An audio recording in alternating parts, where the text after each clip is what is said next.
கர்த்தருடைய பரிசுத்த நாமத்திற்கு மகிமை உண்டாவதாக. இந்த நாளிலே நாம் தியானிக்கப் போகிற தேவனுடைய வார்த்தை என்னவென்றால், யோவான் எழுதின சுவிசேஷம் 3ஆம் அதிகாரம் 20வது வசனம். பொல்லாங்கு செய்கிற எவனும் ஒளியை பகைக்கிறான்.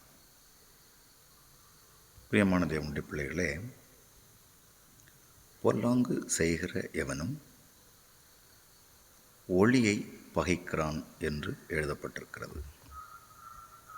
இந்த அதிகாரத்தில் ஒளி என்கிற வார்த்தை யாருக்காக சொல்லப்பட்டிருக்கிறது என்றால், இயேசு கிறிஸ்துவை அடையாளம் காட்டுவதற்காக இயேசு கிறிஸ்துவுக்கு கொடுக்கப்படுகின்ற ஒரு பெயராக இந்த பெயர் காணப்படுகிறது. ஒளி என்று சொல்லப்பட்டிருக்கிறது. ஆனால் பொல்லாங்கு செய்கிற எவனும் ஒளியை பகைக்கிறான் என்று எழுதப்பட்டிருக்கிறது. பொல்லாங்கு இயேசு கிறிஸ்துவை தன் வாழ்வில் அங்கீகரியாத, இயேசு கிறிஸ்துவை அறிந்தும் இயேசு கிறிஸ்துவின் உன்னதமான மகிமையை உணராத, அவருடைய வல்லமையை உணராத, அவருடைய பரிசுத்தத்தை உணராத ஜனங்கள் செய்கிற தேவனுக்கு பிரியமில்லாத காரியங்கள் பொல்லாங்கானவைகளாக இருக்கிறது.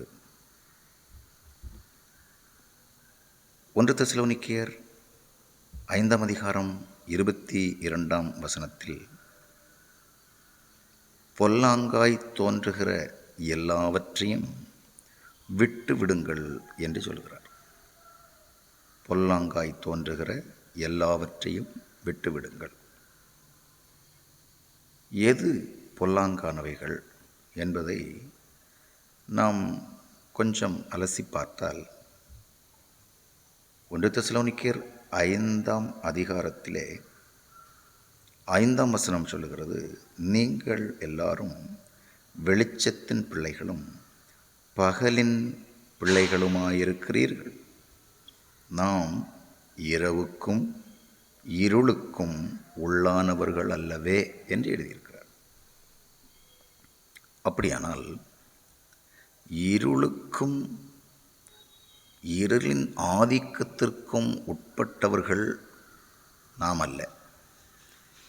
இருளின் ஆதிக்கத்திற்கு உட்பட்டவர்களுடைய கிரியைகள் பொல்லாங்கானதாக இருக்கும்.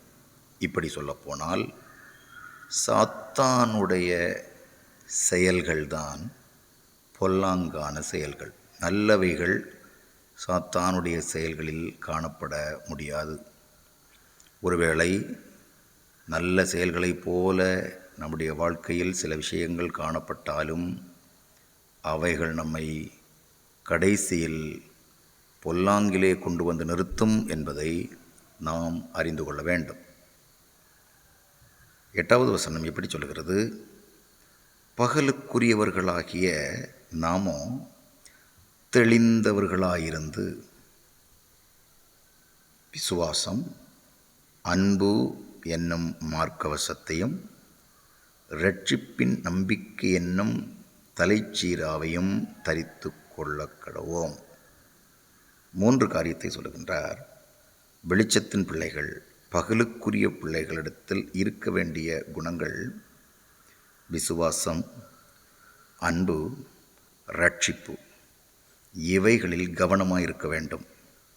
இந்த 3 விஷயங்களுக்கு மாறாக செயல்படுவது பொல்லாப்பு, பொல்லாங்காய் தோன்றுகிற காரியங்கள்.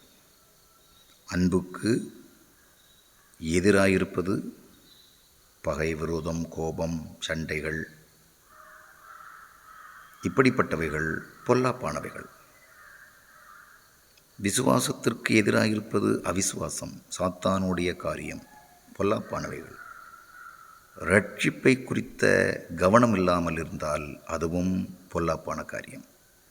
ஆகவே இப்படிப்பட்டவைகளை நாம் கவனித்து விசுவாசம், அன்பு, ரட்சிப்பு இவைகளை நம்முடைய வாழ்க்கையில் சரியாக நாம் கடைபிடித்து நடந்தால் பகலின் பிள்ளைகளாக, ஒளியின் பிள்ளைகளாக நாம் இருக்கலாம்.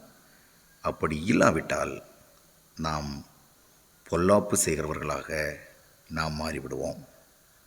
பிரியமானவர்களே, பொல்லாங்கு செய்கிற எவனும் ஒளியை பகைக்கிறான் என்று எழுதப்பட்டிருக்கிறது. நாம் ஒளியை, கிறிஸ்துவை பகைக்கிறவர்களாக இராமல் கிறிஸ்துவுக்கு உண்மை உள்ளவர்களாக, கிறிஸ்துவை பற்றி கொண்டவர்களாக, கிறிஸ்துவோடு இசைந்து நடக்கிறவர்களாக நாம் வாழ இயேசு கிறிஸ்து நமக்கு உதவி செய்வாராக. ஆமென்.